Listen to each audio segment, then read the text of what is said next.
todas y todos, bienvenidos a este nuevo video. El tema que vamos a tratar esta vez es espejos de corriente. Mi nombre es Juan Sebastián Moya Vaquero y en compañía del profesor Freddy Segura Quijano de la Universidad de los Andes estamos realizando esta serie de videos de microelectrónica en español. Agradecimientos a IEEE y a CAS por el apoyo dado para la realización de estos videos. Ok, veamos la agenda.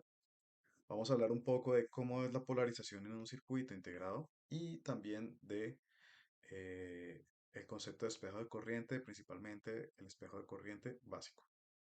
Ok, entonces, como hemos venido trabajando, ¿cierto? Y comprendiendo, esta es una PCB para probar el circuito que se mandó a fabricar. Aquí está el chip, aquí está el encapsulado con los wire bonds, con los hilos que van a irse a conectar a los pads del die, que es donde verdaderamente está el diseño que ustedes mandan a fabricar. Entonces vean que si yo conecto una fuente de tensión aquí y tengo que llegar, digamos, a este punto de acá, ¿cierto? Pues hay un camino relativamente grande en cuanto a, digamos, para las dimensiones que estamos trabajando, ¿cierto? Y en donde principalmente se debe evitar que haya caídas de tensión relativamente grandes. ¿Sí? Entonces, por ejemplo, pongamos que uno de estos pines de alimentación llega acá y yo tengo que hacer la alimentación de un circuito en este lado aquí. Entonces hay varias estrategias. Por ejemplo, que no solo este pin sea un pin de alimentación, sino que haya otros a lo largo de, digamos, todo el perímetro, pero cuando está bien restringido el número de pines, entonces, pues, digamos, vamos a tener únicamente un único pin que nos va a alimentar a todo el circuito, ¿sí? Entonces, supongamos que tenemos un circuito aquí que deseamos alimentar. Por lo tanto, bueno, tenemos varios circuitos, uno en cada una de las esquinas, por ejemplo. Si yo vengo y me conecto desde aquí, pues este de aquí, este circuito de acá y este circuito de acá van a estar lo más cercanos a al pin asociado a la fuente de alimentación, mientras que estos dos de acá van a estar alejados de esa fuente de alimentación. Quiere decir que la tensión que va a alimentar a estos dos circuitos va a ser relativamente igual, mientras que la que va a alimentar a estos dos circuitos va a ser menor, ¿cierto? Sabemos que a medida que vamos avanzando en distancia de un hilo, hay una caída de tensión mayor, ¿cierto? Entonces, por esa razón, no es deseable trabajar con, eh, digamos, con cables largos de, de tensión, ¿cierto? Que lleven tensión hacia los circuitos porque puede haber una caída de tensión relativamente grande. Usualmente, ¿qué se hace? Observen que aquí hay como una grilla, ¿cierto? Una malla en horizontal y en vertical. Usualmente se energiza de esa manera en niveles superiores, pero, digamos, las tensiones usualmente no se alimentan los chips, ¿sí? O no se, digamos, no se define la tensión en la cual van a trabajar esos circuitos con una tensión, sino a través de corriente, ¿sí? Entonces me explico. Una corriente me va a permitir realizar la polarización de diferentes puntos, de diferentes elementos dentro de un circuito. En vez de llegar a ese circuito con una tensión, digamos, de 0,9, de llegar a otro punto de ese circuito con una tensión de 0,3, por ejemplo, porque a la final, pues tendría muchas fuentes de tensión conectadas a los pines para poder alimentar ese circuito. Entonces, lo que se hace para poder definir esas polarizaciones internas, ¿sí? Que son menores a la tensión de VDD, porque la tensión de VDD sí es dada por una fuente, ¿vale? Y que es, em, digamos, transmitida esa tensión a lo largo de todo el chip a través de esta grilla, pero ya cuando yo quiero trabajar con tensiones de, por ejemplo, una tensión de polarización de 1,5 o una tensión de polarización de 0,9 o de 0,7, ahí ya cambia la forma de alimentar los circuitos y se realiza a través de fuentes de corriente. Sí, ¿por qué? Porque sabemos que una corriente a lo largo de un hilo nunca va a cambiar, la corriente se va a mantener, ¿cierto? Entonces, por eso la importancia de la polarización de los circuitos integrados con espejos de corriente, ¿vale? Bien, Recordar que para un espejo de corriente, ¿cierto? Vamos a ver el caso de un divisor resistivo. Antes de eso, traemos estos conceptos. Para que haya corriente en un transistor, pues hay dos regiones de operación, la región de triodo, que está dado por esta expresión para el caso del NMOS, y la región de saturación, que está dado por esta expresión en el caso del NMOS también, ¿cierto? Aunque aquí no tenemos en cuenta el efecto de modulación de canal, que fue un concepto previo que vimos anteriormente. Ok, ¿qué nos damos cuenta? Es que básicamente la, cuando yo grafico la corriente con respecto a la tensión drenador-surtidor en el caso del NMOS, voy a tener básicamente dos comportamientos. Uno, digamos, con una pendiente creciente, que sería el caso de la región de triodo, y la otra, la región de saturación. Entonces, si yo quiero mantener una corriente constante, ¿cierto? A través de un hilo, ¿en qué región de operación debería estar? ¿En esta o en esta? Pues bien, ya sabemos, ¿cierto?, que en la región de saturación el transistor se comporta como una fuente de corriente constante, ¿cierto? Si, digamos, no tenemos en cuenta el efecto de modulación o lo mitigamos, ¿cierto? Con Ls mayores, ¿cierto? Con longitudes de canal mayores. Bien, entonces estos transistores van a trabajar en la región de saturación como fuentes de corriente y como espejos. Bien. Entonces, hablemos de un divisor resistivo. Para yo poder, ¿cierto? Definir una fuente de tensión constante, pues debo cumplir lo primero es que el VGS sea mayor a VTH y lo segundo que el VDS sea mayor o igual al VGS menos VTH. Una vez esté encendido y cumplamos que VDS es mayor a VGS menos VTH, podemos asegurar que el transistor se encuentra en saturación. Entonces, aplicamos esta expresión de aquí. Y pues que ¿cómo podemos fijar esta corriente? Pues ¿qué sabemos? Sabemos que la movilidad para una temperatura es constante. La capacitancia de óxido también es constante.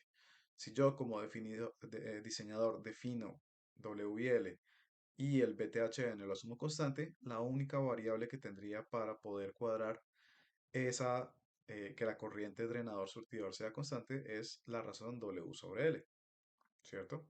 Ok, perdón, BGS, ¿sí? Perdón, es BGS, ¿listo? Entonces, porque el resto ya está definido, o yo definí W sobre L, o esto de aquí y esto de acá, que es el mu N, Cox y el BTHN, fueron definidos por el proceso de fabricación. ¿Listo? Bien. Entonces, si yo defino cuál es la forma, digamos, más intuitiva de definir BGS, pues sabemos que el surtidor, pues en algunos casos, ¿cierto? O en los casos que hemos venido trabajando, están conectados a tierra, ¿sí? Como se observa aquí. Entonces yo debo afinar la tensión de gate. ¿Cómo la fijo? Pues con una fuente externa, pero no es lo deseado, ¿cierto? Porque si no, entonces todos los circuitos al interior de mi chip estarían con fuentes externas y eso no es lo deseado. Entonces, ¿qué puedo pensar? Pues VDD, que sería esa fuente externa de 1.8 y que esa tensión está transmitida a través de esa red que ya hablamos, podría, digamos, definir la tensión de gate a través de este divisor resistivo, ¿sí? Entonces, VG sería R2 sobre R1 más R2 por VDD. ¿Cuál es el problema? Pues que estas resistencias, eh, por un lado, son variables, ¿sí? Con respecto al proceso. em, Entonces, pues esta tensión nunca va a ser algo así muy constante. También son muy grandes estas resistencias. Entonces pueden ocupar áreas relativamente grandes y eso no es deseado porque yo necesito ahorrar área. Y lo otro es que a veces estas corrientes, la corriente que pasa por estas resistencias puede ser pequeña si sus valores son pequeños. ¿Sí? Entonces eso me va a subir, me va a aumentar el consumo de corriente. Vale. Entonces, esta sería la expresión con este divisor resistivo y como ya les dije, pues no es la mejor forma para definir puntos de tensión con divisores resistivos. Ok, hablemos entonces de un concepto muy importante que es el concepto de espejo de corriente. Entonces, ¿qué sería interesante?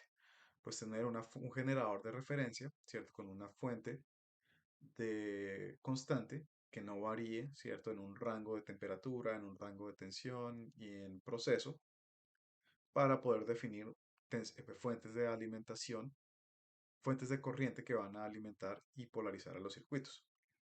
Ok, entonces supongamos que existe esta fuente de referencia. Este circuito lo pueden encontrar como fuente de referencia integrada, ¿sí? En la literatura. No, digamos que se sale del alcance de este video, entonces por ahora vamos a asumir que existe un bloque con una corriente de referencia constante. Y tengo mi transistor que deseo, eh, al cual deseo definirle una corriente constante para que opere como una fuente de corriente constante. ¿Sí? Entonces la idea es replicar este valor de referencia a lo largo de todo el circuito integrado, ¿cierto? Para poder polarizar los diferentes circuitos. Entonces, ¿qué pasa? Necesito un circuito de copia que me copie esta fuente, de referencia hacia un transistor y que este transistor pues ya tenga una fuente de corriente definida, ¿sí? Entonces la pregunta es, bueno, pero ¿por qué em, no utilizar esta fuente de referencia para alimentar a todos los circuitos? Resulta que a medida que yo voy colocando más y más carga, que sería todo lo que viene, lo que estaría viendo la fuente de referencia hacia abajo, esa fuente de referencia puede comenzar digamos, a perder precisión. Entonces es deseado que esta rama de aquí sea lo más constante posible y después ahí sí, a partir de este punto, pues ya, eh, digamos, polarizar los otros circuitos. ¿Por qué? Porque este punto aquí, recuerden que si yo miro la impedancia hacia el gate, ¿cierto? Si yo veo hacia adentro, estoy viendo el gate y después veo una separación dada por el aislante o el óxido, que lo puedo asumir como una impedancia infinita, idealmente, ¿sí? Entonces, ¿qué necesito para que este transistor de aquí esté en saturación? Pues necesito definir el VG. ¿Y qué necesito para que este circuito también esté en saturación? ¿Por qué? Pues porque si esta fuente de referencia es constante, pues yo necesito que este circuito también sea constante. Entonces, para que este circuito sea constante, pues primero debo asumir que el VGS debe ser mayor al VTH. Y segundo, debo asumir que VDS debe ser mayor o igual a VGS menos VTH. ¿Sí? Bien, entonces este circuito de aquí debe cumplir esta condición de acá, sabiendo que el surtidor muy seguramente estará aterrizado. Entonces a la final voy a tener que la tensión de drain es mayor o igual a la tensión de VG menos VTHN. Perfecto. Entonces, si yo quiero un circuito que me transforme a partir de una tensión, ¿cierto? Me defina una corriente y out, que sería esta representación de aquí, solo que pues con un VG acá, ¿sí? También debería existir una función inversa, como se observa aquí, que a partir de una fuente de corriente o de una corriente constante me defina un punto de polarización, ¿sí? Entonces, aquí algo muy importante a ver y es lo siguiente, y vean lo interesante. ¿Yo cómo puedo asegurarme de que este circuito siempre va a estar en saturación? Entonces ya dijimos que si el surtidor está a tierra y si yo aparte de eso conecto el drain y el gate, los cortocircuito, es decir, drain y gate están conectados, entonces esto de aquí va a ser igual a esto de acá. Quiere decir que se van a ir de la desigualdad a ambos lados. Quiere decir que la final queda cero mayor o igual a menos BTHN. Y eso siempre se va a cumplir, ¿cierto? Porque cero siempre va a ser mayor o igual a un valor negativo. Por lo tanto, yo puedo tener este circuito que va a siempre funcionar como una fuente de corriente constante porque siempre va a estar en saturación dada esta conexión, ¿cierto? Entonces, esta fuente de corriente pasa a través de este transistor va a hacer que se defina una fuente, una tensión, ¿cierto?, entre gate y drain, que va a ser la misma, y esa misma tensión gate-drain va a alimentar al siguiente circuito, ¿cierto? Y de esa manera, pues yo voy a poder alimentar a los circuitos que se van a encontrar en todo mi sistema. Entonces, muy importante esta conexión entre gate y drain, porque va a asegurar que este transistor M1, que es el transistor que llamamos circuito de copia, ¿cierto? Siempre va a estar en saturación. ¿Por qué? Porque siempre va a cumplir esta desigualdad, ya que VDS y VGS van a ser iguales. ¿Listo? Entonces, esta corriente de aquí es constante. Este transistor de aquí maneja una corriente constante que lo va a forzar, ¿cierto?, a definir una tensión entre gate y drain que va a ser la misma. Y esa tensión gate y drain va a ser la que me va a permitir polarizar el circuito, un transistor, que sería este de acá, y que después me va a permitir polarizar un circuito analógico, digamos, o varios circuitos analógicos, ¿sí? Entonces, esta sería la representación de lo que se conoce como un espejo de corriente simple. Y es que, pues que yo voy a poder transmitir esta corriente hacia otro transistor o hacia un otro transistor que esté conectado al mismo punto, ¿cierto? Y entendamos un poco qué es lo que está pasando. Entonces, ¿qué sabemos? La corriente en M1 es la misma que viene por IREF, ¿cierto? ¿Por qué? Pues por un lado, porque por el gate de M2 no hay corriente, por el gate de M1 tampoco hay corriente, quiere decir que esa corriente tiene que pasar sí o sí por el transistor M1. ¿Cuál es la expresión de la corriente? Y ref es igual a un medio de mu n C ox W sobre L, VGS menos VTH al cuadrado, ¿cierto? Donde W sobre L son las dimensiones de M1. Ahora, ¿qué es Eout? Eout es igual a un medio de mu n C ox W sobre L 2, ¿cierto? Las dimensiones de ese transistor, VGS menos VTH al cuadrado. El VGS va a ser el mismo, ¿cierto? Porque surtidor y surtidor están al mismo nivel. Y el gate también está al mismo nivel. Entre ellos están a la misma polarización.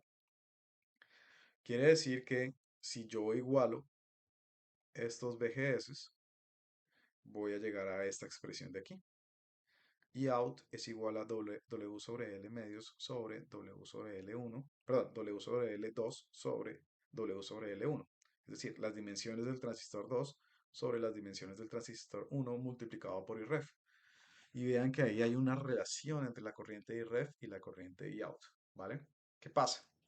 Pues resulta que yo en un circuito integrado voy a tener un circuito que va a necesitar muy poca corriente. Por ejemplo, por decir algo, 30 microamperios, ¿sí? Pero hay otro circuito que va a manejar más corriente y necesita, por ejemplo, 200 microamperios. Entonces, no es, digamos, no es correcto tener una fuente de referencia de diferentes valores, ¿sí? ¿Por qué? Pues porque eso me va a tomar mucha área. Entonces, lo que se hace es tener esta fuente de referencia en todo su circuito o en una buena parte. Se pueden tener algunos circuitos de fuentes de referencia, unos dos o tres, a lo largo de todo el chip, pero supongamos que tenemos uno. Y para yo poder polarizar los diferentes circuitos, realizo esta conexión y a partir de la relación entre las dimensiones de este transistor y este transistor, voy a poder definir la corriente Eout. Entonces, si quiero mayor corriente, ¿cierto? Pues W sobre L2 debería ser mayor que W sobre L1, ¿sí? Pero si quiero menor corriente para este circuito de polarización, entonces W sobre L2 debería ser menor que W sobre L1, ¿vale? Entonces, de esa manera yo puedo jugar a realizar la polarización de los circuitos dependiendo de mis especificaciones y también del budget, ¿cierto? Digamos, de mi presupuesto de corriente y de potencia que tengo para este circuito. Entonces, así es que se va a realizar la polarización de los circuitos. Caso del PMOS, se los dejo a ustedes de tarea para que lo piensen, como un PMOS siempre tiene que estar eh, en saturación para que funcione como ese circuito de copia, ¿cierto? Y por último, ¿cuál sería la tensión mínima que se necesita para asegurar que los transistores estén en saturación? ¿Sí? Entonces, sabemos que esta conexión de aquí nos va a asegurar que este transistor de acá va a estar en saturación siempre. Solo que antes de que esté en saturación debo asegurarme de que está eh, de que no está en corte, ¿cierto? Entonces debo tener VGS mayor a VTH, ¿sí? Y una vez defino eso, pues este transistor de aquí va a funcionar. ¿Cuál es la mínima tensión para que este transistor esté en saturación? Entonces, por un lado, VGS debe ser mayor a VTH. Y por otro lado, ¿cuál es la mínima tensión que necesito para que mi transistor esté en saturación? Si observamos las curvas aquí, ¿cierto?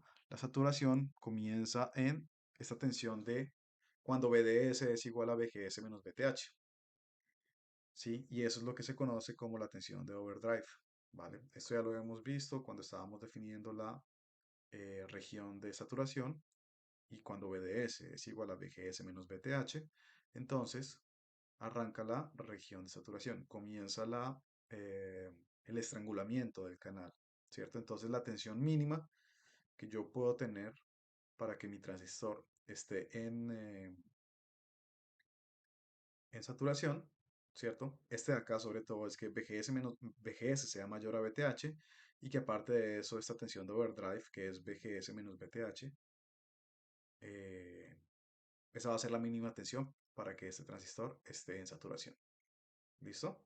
Entonces, esta condición de aquí, VGS mayor a VTH, me asegura que el transistor está prendido. Y esta tensión de aquí, que es la tensión de overdrive, que sería igual a VGS menos VTH, es la tensión mínima que necesito para que el transistor comience a operar. ¿Cuánto es aproximadamente eso? Unos 200, 250 milivoltios, ¿vale? Como mínimo. Bien, ahora pensemos en un ejercicio. ¿Listo? Pensemos en este de aquí, ¿vale? Entonces, les dejo de tarea este ejercicio. Tenemos aquí nuestra fuente de referencia, tenemos aquí nuestro espejo y vean que aquí hay algunas relaciones de dimensiones, sabiendo que, ¿qué? Que la fuente de referencia vale 100 microamperios. Entonces, los animo a que hagan este ejercicio y definan cuánto es la corriente por cada una de las ramas de este circuito, ¿vale? Para que entiendan bien el concepto de espejo de corriente a partir de las relaciones entre las dimensiones de los transistores. Bueno, eso es todo por este video. Muchas gracias. Nos vemos en uno próximo. Chao, chao.